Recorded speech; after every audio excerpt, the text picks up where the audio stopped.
En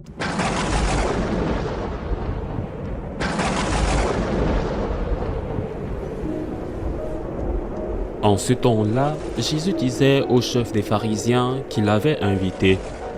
Quand tu donnes un déjeuner ou un dîner, n'invite pas tes amis, ni tes frères, ni tes parents, ni de riches voisins. Sinon, eux aussi te rendraient l'invitation et ce serait pour toi un don en retour. Au contraire, quand tu donnes une réception, invite des pauvres, des estropiés, des boiteux, des aveugles. Heureux seras-tu parce qu'ils n'ont rien à te donner en retour. Cela te sera rendu à la résurrection des justes. Acclamons la parole de Dieu.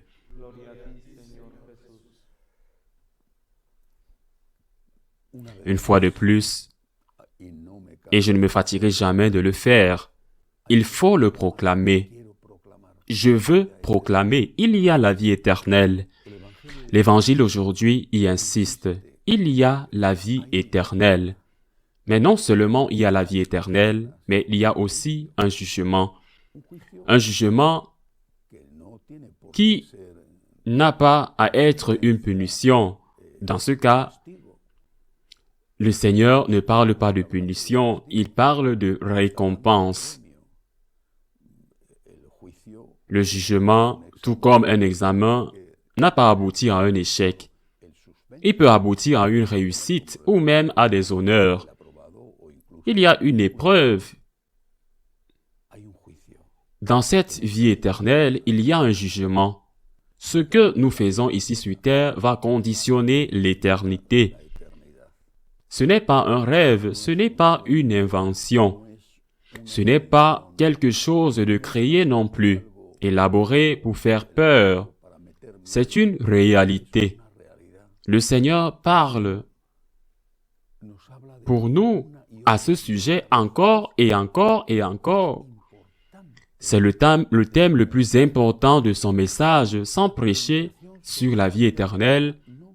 La morale catholique n'est pas comprise. Cette morale est exigeante. Il n'y a jamais eu de tentative de la cacher. La morale catholique est beaucoup plus dure, exigeante que n'importe quelle morale de n'importe quelle autre religion. C'est une morale exigeante qui n'a aucun sens et ne peut être pratiquée si l'on perd la perspective qu'il y a la vie éternelle. Nous devons faire les choses par gratitude. Nous devons agir par amour pour le Dieu qui nous a aimés. Et c'est la raison principale et vraie qu'un catholique devrait avoir. Dieu m'a aimé, je veux l'aimer, je vais aimer ce Dieu qui nous a aimés. Dieu m'aime, Dieu m'a aimé, je veux le remercier par des œuvres de gratitude. Mais ce motif sublime et parfait peut et doit être accompagné d'un autre motif. Le motif de la crainte de Dieu et le désir d'être avec Dieu au ciel et non avec le diable en enfer. Je reviens sur l'exemple des étudiants. Il faut étudier parce que tu veux apprendre, parce que tu veux faire un examen, un bâtiment qui ne s'effondre pas. Si tu vas être architecte ou parce que tu veux soigner un malade, si tu es médecin, si tu n'étudies pas, tu n'apprendras pas. Et si tu n'apprends pas, tu ne seras jamais un médecin. Tu ne vas jamais réussir. Tu seras un mauvais médecin, un mauvais architecte, un mauvais avocat. Tu dois étudier parce que tu veux apprendre. Mais en tout cas, tu dois étudier parce que si tu n'es pas suspendu, c'est ce que le Seigneur nous enseigne. Tu dois faire le bien par gratitude envers Dieu. Mais si tu n'es pas capable d'être reconnaissant, tu dois au moins avoir peur. Si tu n'es pas capable de faire des choses par amour, fais-les par peur. Mais fais-les. Si tu n'es pas capable de faire les choses par amour, fais-les par intérêt. Mais fais-les. Le Seigneur qui nous connaît parfaitement parce qu'il est notre Créateur, le Seigneur sait que pour nous, et c'est pourquoi il parle aussi de récompense et de punition, du bien que nous faisons, même s'il s'agit d'un verre d'eau. Donnez à une personne qui a soif. Le bien que nous faisons sera récompensé au ciel. Chaque aumône, Dieu nous le payera. Cette vieille phrase, Dieu nous payera, est authentique. Dieu vous payera et le mal que vous faites aussi, Dieu en tiendra compte quand ce jugement personnel arrivera au moment de notre mort. Là, toute notre vie passera devant nos yeux parce que Dieu le saura déjà à ce moment-là.